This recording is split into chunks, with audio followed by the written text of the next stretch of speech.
الحمد لله رب العالمين والصلاة والسلام على سيد الأنبياء والمرسلين وعلى آله وأصحابه أجمعين أما بعد। সম্মানিত শ্রোতাবৃন্দ, আপনাদের সকলকে জানাই আসসালামু আলাইকুম ওয়া রাহমাতুল্লাহি ওয়া বারাকাতুহু। আজকের এই পর্বে একটা গুরুত্বপূর্ণ বিষয় নিয়ে আপনাদের সাথে আলোচনা করব।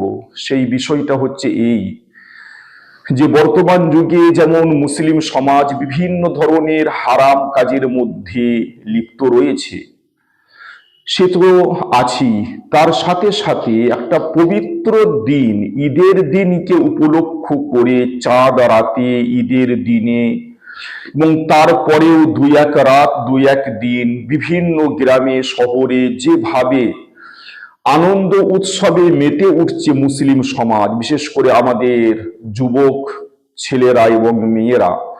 এবং এই পবিত্র ঈদ, যেটা একটা আমাদের ধর্মের দিক দিয়ে ইসলামের মধ্যে বিরাট পবিত্র দিন ছিল, এবং চাঁদ রাত, যেটাকে হাদিসের মধ্যে লাইলাতুল জাজা বলা হয়েছে, অর্থাৎ প্রতিদানের রাত, যে রাতটা ইবাদত করার রাত, সেই রাত থেকেই এই পবিত্র ঈদকে উপলক্ষ করে গান বাজনা, খেলাধুলা এবং বিভিন্ন ধরনের হারাম কাজের মধ্যে আমাদের এই মুসলিম সমাজ লিপ্ত হয়ে পড়ছে, এবং এই বিষয়টা দিন দিন বৃদ্ধি পাচ্ছে।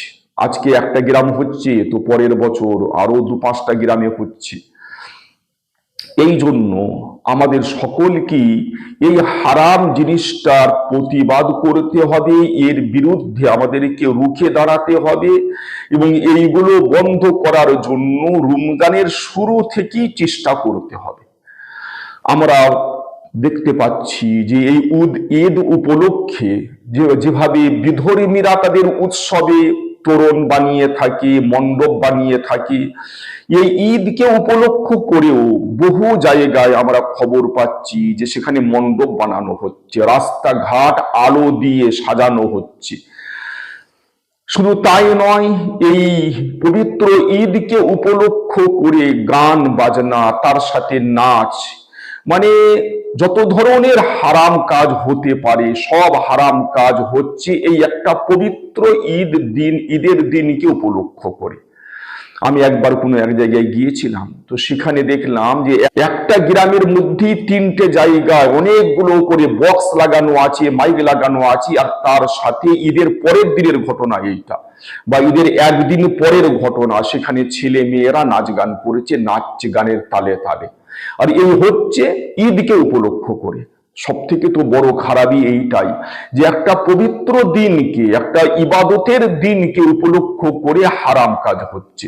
এটা ঠিক এমনই যেমন কোনো ব্যক্তি ইফতার করেছে মদ দিয়ে, যেমন মদ দিয়ে ইফতার করাটা যেমন খুবই জঘন্য অপরাধ, ঠিক তেমনি ভাবে ঈদের দিনকে উপলক্ষ করে এই ধরনের হারাম কাজের মধ্যে লিপ্ত হওয়াটাও শরীয়তের দৃষ্টিতে একটা বিরাট বড় অপরাধ।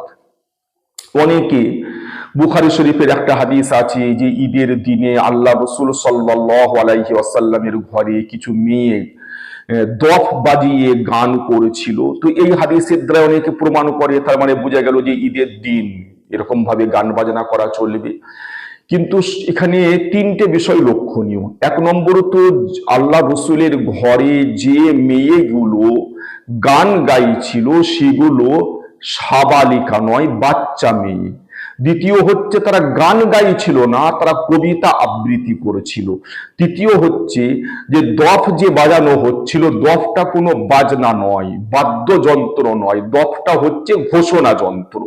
অতএব সেই রাসূলুল্লাহ সাল্লাল্লাহু আলাইহি ওয়াসাল্লামের জমানায় যে বাচ্চা মেয়েরা দফ বাজিয়ে কবিতা আবৃত্তি করেছিল, তার সাথে বর্তমান যুগে মাইক বাজিয়ে গান বাজনা, তার সাথে নাচ, এর কোনো বিন্দুমাত্র কোনো সম্পর্ক নেই। আর একটা কথা বলা হয়, বুখারী শরীফের হাদিসের মধ্যে আছে যে ঈদের দিনে হাবশার লোকেরা খেলা করেছিল, আল্লাহ রাসূল সাল্লাল্লাহু আলাইহি ওয়াসাল্লাম আয়েশাকে সেই খেলা দেখিয়েছিলেন। তো এখানেও এই যে হাবশার লোকেরা খেলা করেছিল, সেই খেলাটা খেলা ছিল না, সেই খেলাটা ছিল জিহাদের জন্য ট্রেনিং। এবং সেই খেলাটা শুধুমাত্র ছেলেরা করেছিল এবং সেই খেলা দেখার জন্য মদিনার মেয়ে ছেলেরা সেখানে জমা হয়নি। আল্লাহ রসুল সাল্লাল্লাহু আলাইহি সাল্লাম পর্দার সাথে আয়েশাকে সেই খেলা দেখিয়েছিলেন। তো সেই খেলার সাথে বর্তমান যুগের খেলার কোনো মিলই নেই। কিন্তু বর্তমান যুগে খেলাটা হচ্ছে শুধুমাত্র ফুর্তি করার জন্য, আনন্দ করার জন্য। আর আল্লাহ রসুল সাল্লাল্লাহু আলাইহি সাল্লামের যুগে হাবশিরা যে খেলা করেছিল সেটা হচ্ছে জিহাদের ট্রেনিং, জিহাদের মশক। অতএব তার সাথে বর্তমান যুগের খেলার কোনো সম্পর্ক নাই। আল্লাহ রসুল সাল্লাল্লাহু আলাইহি ওয়াসাল্লামের যুগে খেলা করেছিল শুধুমাত্র ছেলেরা, আর বর্তমানে এই ঈদকে উপলক্ষ করে যেখানে খেলাধুলা হচ্ছে, ছেলে মেয়ে সবাই বেপরদিগির সাথে সেই খেলায় অংশগ্রহণ করছে। আর যারা অংশগ্রহণ করছে না, যে সমস্ত মহিলারা, এমনকি বাড়ির বউরা পর্যন্ত সেই সমস্ত খেলা দেখার জন্য খেলার মাঠে জমা হচ্ছে। তো এই সব বিষয়গুলোই হচ্ছে নাজায়েজ এবং হারাম। আর প্রত্যেকটা মুসলমানের দায়িত্ব হচ্ছে যার যতটুকু ক্ষমতা আছে হারাম কাজের ততটুকু প্রতিবাদ করা এবং সেটাকে বন্ধ করার জন্য চেষ্টা করা। যেহেতু আল্লাহ রাসূল সাল্লাল্লাহু আলাইহি সাল্লাম বলেছেন, মান রাআ মিনকুম মুনকারান ফালিয়ুগাইয়িরহু বিয়াদি ফামান লাম ইয়াস্তাতি ফাবিলিসানি ফামান লাম ইয়াস্তাতি ফাবিকলবিহি ওয়া যালিকা আযআফুল ঈমান। যে ক্ষমতা থাকলে শক্তি দিয়ে বন্ধ করো। তো যে সমস্ত ছেলে মেয়েরা এই সমস্ত হারাম কাজের মধ্যে লিপ্ত হচ্ছে, তাদের গার্জেনদের ক্ষমতা আছে শক্তি প্রয়োগ করে তাদেরকে এই হারাম কাজ থেকে বিরত রাখার। তো প্রত্যেকটা গার্জেনের দায়িত্ব, আমার এই আওয়াজ যে সমস্ত গার্জেনেরা শুনতে পাচ্ছেন, তারা মা হন বা বাপ, তাদের দায়িত্ব হচ্ছে তাদের সন্তানদেরকে এই ঈদকে, পবিত্র একটা দিনকে উপলক্ষ করে যে সমস্ত হারাম কাজগুলো হচ্ছে সেই সমস্ত হারাম কাজে অংশগ্রহণ করা থেকে নিজের সন্তানদেরকে বিরত রাখার জন্য চেষ্টা করা। তারপরে বলা হয়েছে যাদের শক্তি প্রয়োগ করার ক্ষমতা নাই তারা জবানের দ্বারাই তার প্রতিবাদ করবে। তো প্রত্যেক দিনদার ভাই, উলামায়ে কেরাম, ইমাম সাহেব, তাদের কাছে আমার অনুরোধ যে আপনারা এই সমস্ত হারাম কাজগুলোর ব্যাপারে জবানের দ্বারাই প্রতিবাদ করুন, মানুষকে বুঝান। কেন যে সমস্ত আমাদের ভাইয়েরা এই সমস্ত হারাম কাজের উদ্যোগ নিচ্ছে বা যারা এই সমস্ত হারাম কাজের উদ্যোক্তা, তারা আমাদেরই ভাই। এমনকি দেখা যাবে যে তারা সারা মাস রোজাও রেখেছে, হয়তো তারা নামাজও পড়েছে, কিন্তু না জানার কারণেই হোক বা শয়তানের ধোঁকার কারণেই হোক তারা এই সমস্ত হারাম কাজের মধ্যে লিপ্ত হয়ে পড়েছে। তো যদি আমরা এই রোজার শুরু থেকেই এই ব্যাপারে উদ্যোগী হই, এবং বিশেষ করে আজকে আমি এই ভিডিওটা বানালাম এই জন্যই যে বহু ক্ষেত্রে দেখা যায় আমাদের অনেক দিনদার ভাইয়েরা এই সমস্ত হারাম কাজ বন্ধ করার জন্য উদ্যোগী হন, কিন্তু উদ্যোগী তখন হন যখন ওই সমস্ত কাজের জন্য যারা ওই খেলাধুলো করে, গান বাজনা করে, তারা উদ্যোগ নিয়েছে, তারা শুরু করে দিয়েছে, তখন সেগুলো বন্ধ করার চেষ্টা করা হচ্ছে, যার কারণে সেই চেষ্টাটা কোনো ফায়দা দেয় না। যদি আমরা রোজার শুরু থেকেই যদি আমরা এই ব্যাপারে উদ্যোগী হই এবং যে সমস্ত আমাদের ভাইয়েরা এই সমস্ত হারাম কাজের মধ্যে লিপ্ত হয়, যারা কর্মকর্তা বিশেষ করে, তাদেরকে যদি আমরা বুঝাই, তাদেরকে যদি দেখে আমরা এই বিষয়গুলো বলি যে একটা পবিত্র দিনকে তোমরা এইভাবে হারাম কাজের মাধ্যমে তোমরা কলুষিত করো না। দেখুন, একটা মানুষ একটা মিথ্যা কথা বলল বাজারে, তার গুনাহ, আর একটা মিথ্যা কথা বলল মসজিদে, তার গুনাহ, দুটো সমান হবে না। আবার ধরুন এই আমাদের গ্রামের মসজিদে মিথ্যা কথা বলা আর হারাম শরীফের মসজিদে মিথ্যা কথা বলা, এই দুটো গুনাহ এক হবে না। কেন, স্থানের একটা মহত্ব, স্থানের একটা সম্মান রয়েছে। যে জায়গাটা যেমন সেই অনুযায়ী সেই গুনার কাজটার ভয়াবহতা বেড়ে যাবে। ঠিক তেমনি ভাবে একটা সাধারণ দিনে গান বাজনা করা, হারাম কাজ করা, তার যে গুনাহ, আর ঈদের দিন, চাঁদ রাত, এইগুলো সবই একটা পবিত্র রাত, পবিত্র দিন। এই সমস্ত দিনে, এই রাতে, এই দিনে যদি গুনার কাজ করা হয় তার ভয়াবহতা আরো বেশি বেড়ে যাবে।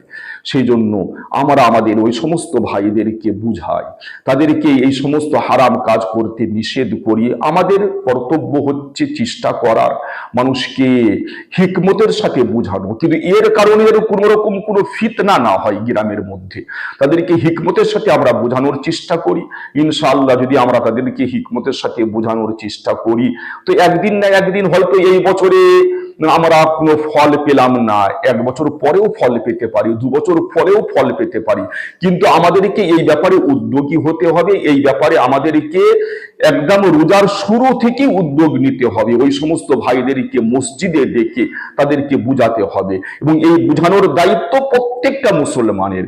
যেহেতু আল্লাহ রসুল সাল্লাল্লাহু সাল্লাম এই দায়িত্ব প্রত্যেকটা মুসলমানকে দিয়েছেন যে ক্ষমতা থাকলে শক্তি প্রয়োগ করে বন্ধ করো, নতুবা জবানের দ্বারাই বন্ধ করো। আর যদি এতটুকুও সম্ভব না হয়, কিন্তু এটা প্রত্যেকটা মুসলমানের জন্যই সম্ভব যে আমরা জবানের দ্বারাই প্রতিবাদ করব, তাদেরকে বোঝানোর চেষ্টা করব। দিন দিন এই জিনিসটা খুব ভয়াবহ আকার নিচ্ছে। প্রায় প্রত্যেক বছরই গ্রামের সংখ্যা বেড়ে যাচ্ছে, এবং বিভিন্ন গ্রামে একের পর এক গ্রামে এই সমস্ত হারাম এবং নাজায়েজ কাজ শুরু হচ্ছে। তো যে সমস্ত গ্রামে শুরু হয়নি সেখানেও আমরা গিয়ে বলবো, বা সেখানকার লোকেদেরও দায়িত্ব হবে যেন আগামীতে শুরু না হয় তার জন্য চেষ্টা করা। আর যেখানে শুরু হয়ে গেছে কিভাবে এগুলো বন্ধ করা যায় তার জন্য আমাদেরকে এই রোজার শুরু থেকেই উদ্যোগ নিতে হবে। যদি আমরা উদ্যোগী হই, এবং তার সাথে সাথে আমাদেরকে আল্লাহর কাছে দোয়াও করতে হবে। যদি আমরা আল্লাহর কাছে দোয়া করি আর মানুষের উপরে এই ব্যাপারে মেহনত করি, ইনশাআল্লাহ আমরা ফল পাবো। আল্লাহ তাআলা আমাদের সকলকেই সমস্ত রকম হারাম কাজ থেকে নিজে বেঁচে থাকার এবং অপরকে বাঁচানোর চেষ্টা করার তৌফিক দান করুন। ওয়া আখিরু দাওয়ানা আলহামদুলিল্লাহি রাব্বিল আলামিন।